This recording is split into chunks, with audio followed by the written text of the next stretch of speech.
Welcome back to another episode of FIFA History. Today we have something special. We are playing FIFA 12 in 2024. This game is one of the highest rated FIFA games ever. Very, very popular game. A lot of people loved this game and I've got so many good memories here. I remember coming home from school, playing this game online, offline, and I'm excited to come back today. In terms of reviews, FIFA 12 got a 9.5 out of 10 from IGN, 9 out of 10 from GameSpot, and 4.5 out of 5 from Trusted Reviews. If you played FIFA 12 at the time, leave a comment with your score and let's see what it's like in 2020. So this is the wallpaper for FIFA 12. Does it bring back any memories for you? This game came out in 2011. It's been a long time since then. I love how it says that the servers are currently down. We are working to address the problem. No, yous aren't. It's taken you 13 years and you're still trying to address this problem. We've got game modes, which has career mode, tournament mode, creator tournament, and live season. And then we've got Xbox Live, which wouldn't work anymore. But you can do your pro clubs there, online friendlies and head-to-head seasons. Virtual Pro, which is basically downloading a game face, edit your pro clubs and accomplishments. Customize FIFA, you do have some settings and creation center, which doesn't work anymore. Edit teams, edit players, my music and chance, and arena options. Let's take a look at the soundtrack very quickly. I don't remember any songs, but I guess if I was to hear the songs, I might remember a few. I don't know them by name though. I do remember this one, Call It What You Want, Foster the People. That was a good song. Alright, moving on, we've got My FIFA 12, which has the Friends records, the replay theater, and the profile. Let's take a look at the replay theater, see if I've got anything there. Looks like we don't have anything. Sign into EA, which wouldn't work anymore, and then we've got Football Club, which doesn't work anymore. And then we've got Kickoff, which has exhibition match, be a pro player, be a pro goalkeeper, which is basically playing kickoff mode, but just as one player instead of a whole team. And then we've got Ultimate Team, which wouldn't work anymore. It would have been nice to go and look at my team one more time. Euro 2012 was a DLC in this game as well. You had to buy it. We'll take a look at everything soon, but if you press the B button, it does back you out into a practice arena. You can see that this is a pretty unique setting here. I don't know where we are, but you've got a nice television screen at the back there. And I always used to aim at that screen because I thought you could break it if you hit it so many times. This practice arena was one of the best ones. As you can see, if we press the select button, you do have the one-on-ones, the practice set piece, the practice match, creator set piece, and select sides. So this had everything you would want in a practice arena. There is arena options you can take a look at, so you can change the goalkeeper, the player, and also the stadium. So we were in North America, and then you can play in South America, Southern Europe, Eastern Europe, Central Europe, United Kingdom, Asia, and random as well. Africa was also there. So yeah, there was a lot of different practice arenas and they were pretty unique settings as well. So here is your Euro 2012 DLC. This was the trial version. Obviously, if you paid, you would get the full version. But unfortunately, we can't buy it. But here we go. We've got Kickoff, Expedition, Euro 2012, Challenges, My Profiles, My Settings, Xbox Live, and that's about it. Now, because this is the trial version, you're only going to get a couple teams, so it's sort of like a demo. We've got Germany and Spain. That's about it. And I think one of the bad things about this trial version as well was the fact that you could only play 2-minute matches, 2-minute half lengths, basically. That is so quick. By the time you kick off, it's basically over the game. Let's take a look at Euro 2012, the actual tournament mode. Okay, so you get loaded into tournament mode. You can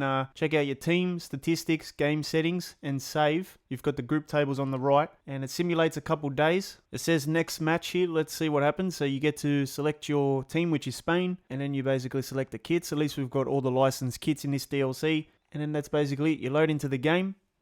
You get like a practice arena, which looks very nice, actually. This is a Euro practice arena, which is based in the country that the Euro is set in at the time. And then it loads into a stadium. So this looks very nice. Obviously, you've got all the branding for the tournament. And you've also got the proper stadium, the sponsors. But we're not going to play a full-on game here because I will return to this DLC once the Euros come around in real life in June. The trial version does lock you out of tournament mode. After one game, it says to continue playing, you must have the full version of the game. Purchase the game to access this feature. So yeah, you could not play a free tournament mode. So we enter career mode and this is what we've got. Player career mode, manager career mode, and also player manager career mode, which lets you have influence both on and off the pitch. You can manage your lineup and join the action for key games. Let's start with player career mode and then make our way across. So we're going to choose Arsenal. You could create a player, use a virtual pro, or use a real player. Creating the player had all the options you would want. You could customize a lot of different things. The manager sees you as being a future prospect and is offering the following wage, £2,250. This contract will be under review if you do not meet the following objective. Earn the status of reserve player in the first season. Sky Sports HD was a licensed news company in the game as well. Here is the player career mode menus. On the left, you've got the menu options, and then you've got the news in the middle, and then on the right, you've got your standings. On the bottom left, you do have your fixtures, so you can advance. You've got your calendar, statistics, which tells you about all the competitions, my career, which is basically your history as a player. Your club level is there on the top right,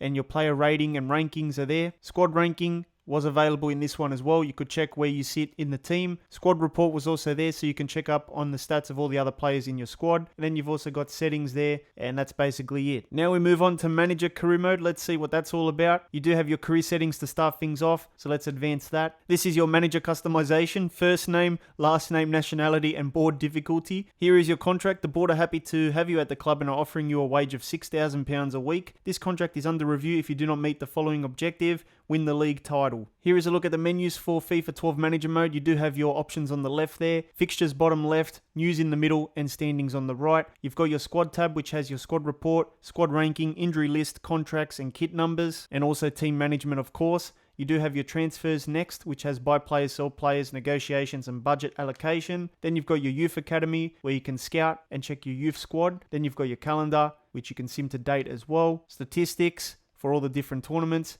And then you've also got My Career, which loads up your history as a manager. Settings as well, where you can change the soundtrack and other game settings. And finally, let's take a look at Player Manager Career Mode now, which is going to combine the two together. So you pick your team that you want to manage. You go through the Manager Career settings before the actual mode loads up. And then you press Advance. After that, you have to create a player to use as the player manager. The board are happy to have you at the club and are offering you $10,000 per week. This contract will be under review if you do not meet the following objective: win the league title. You do have the squad thing where you can manage your team, and the only difference is now when you go to manage your team, you can put your guy on the field. So let's say you created your guy. I think Clark was our guy. You just put him on the field, and basically that's Player Manager Career Mode. So you control the team and also the player on the field. You can choose to play him or not. There's squad report, squad ranking, injury list, contracts, and kit numbers. There's also transfers, so you have to do all the transfers as well as the player manager. Youth academy, you have to manage that as well. Calendar, stats, My Career, and all that. Because Player Career Mode didn't have much, Manager Career Mode didn't have much, it was easy to combine the two and create this Player Manager Career Mode back then. You had multiple commentary teams in this game as well. Martin Tyler and Alan Smith, Clive Tildesley and Andy Townsend as well were available. Before the matches started, you did have this pre-game presentation, which is basically cutscenes from the match, even though the match hasn't been played yet. FC24 does something very similar. So just pinging it around. The game speed is pretty slow in this game compared to what you're probably used to in FIFA games.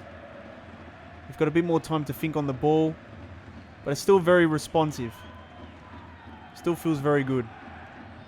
And this is definitely on an older engine, so graphics are not going to look the best these days. It's definitely showing its age. It is on the Xbox 360. It is a game made in 2011 as well. Vucinic. Let's have a hit from distance. Vucinic loads it up and almost hits the top corner. Remember, the long shots could be crazy in this game. And here's Ibrahimovic. He gets a second chance. And we just took him out. Ref doesn't even care. Scott McBeanie doesn't even care. Pace definitely matters in this game as well. The faster your players, it's going to be a better experience for you. I still think Hypermotion gameplay is more fluid, obviously, in terms of dribbling and touches and all that. And Chiellini is trying to get the ball. Here we go. Robinho throw on goal. And he scores. Here's Ibrahimovic. Back to Robinho. Can he get a second? Yes, he can. He scored 2 goals in like 2 minutes. But overall, for the time, it was a very good FIFA game. Still one of the best, obviously.